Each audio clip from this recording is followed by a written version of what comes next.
Inilah sejarah asal-usul dan keajaiban ayat 1000 dinar dalam Al-Quran.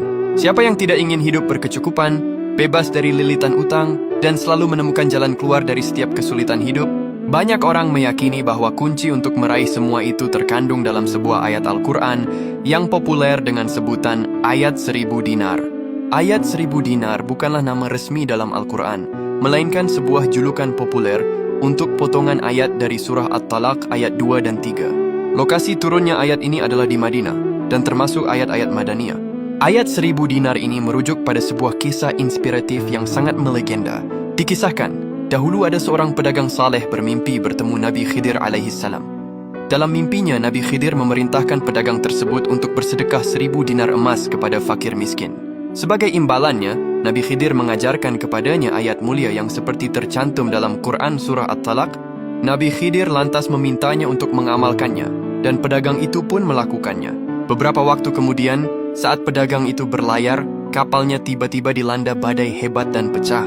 Semua penumpang tewas kecuali pedagang tersebut yang selamat dengan berpegangan pada sepotong kayu sambil terus membaca ayat yang diajarkan Nabi Khidir. Ia kemudian terdampar di pantai yang sepi. Namun di sana ia menemukan banyak perhiasan, mutiara, dan harta karun yang luar biasa banyaknya. Sejak saat itulah, ayat ini dikenal sebagai ayat 1000 dinar. Kisah di atas memberikan gambaran tentang keajaiban yang terkandung dalam ayat ini. Manfaat utama membaca dan mengamalkan ayat 1000 dinar yang didasarkan pada makna tekstualnya dalam Al-Quran antara lain. Yang pertama, mendapat jalan keluar dari kesulitan, di mana Allah menjanjikan solusi bagi setiap masalah dan kesulitan hidup termasuk himpitan ekonomi. Yang kedua, dilapangkan rezeki dari arah tak terduga. Ayat ini menekankan bahwa rezeki bisa datang dari sumber yang tidak pernah kita perkirakan sebelumnya, asalkan kita bertakwa dan tawakal. Yang ketiga, mendapatkan kecukupan. Siapa yang bertawakal berserah diri sepenuhnya kepada Allah, maka dialah yang akan mencukupi segala keperluan hidupnya. Yang keempat, menumbuhkan ketakwaan. Mengamalkan ayat ini secara rutin akan memperkuat keyakinan dan kedekatan kita kepada Allah Subhanahu wa Ta'ala.